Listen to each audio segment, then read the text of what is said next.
Assalomu alaykum hurmatli tibbiyot xodimlari, sizlar bilan doktor Ilhomjon. Bugun hemshiralik ishi birinchi toifaning birinchi savoliga javob beramiz. Savol: leykoz kasalligi, uning klinikasi, patogenezi hamda hemshiralik parvarishi haqida ma'lumot bering.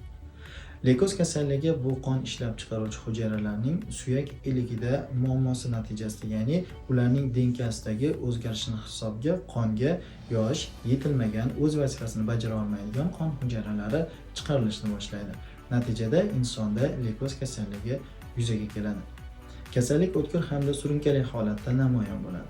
Kasallik o'tkir kechganda insonlarda umr davomiyligi qisqaroq bo'ladi va klinikasi juda ham tez namoyon bo'ladi. Klinikasida insonlarda holsizlik, ishtahasizlik, besabab ozib ketish holatlari, bundan tashqari tanada ko'karishlarning bo'lishi, burundan qon ketish holatlari, suyak hamda mushaklarda og'riqning bo'lishi, immunitetning tushib ketishi, yuqumli kasalliklarga tez-tez chalinish holatlari bezovta qiladi. Kasallik surunkali kechganda esa bu klinikalar asta-sekinlik bilan namoyon bo'ladi.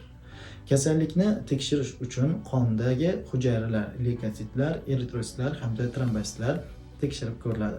Bundan tashqari qon tarkibidagi onkologik markerlarni ham tekshirib ko'rishimiz mumkin. Va suyak iligidan biopsiya olgan holatda onkologik hujayralar bor yoki yo'qligini aniqlashimiz mumkin bo'ladi.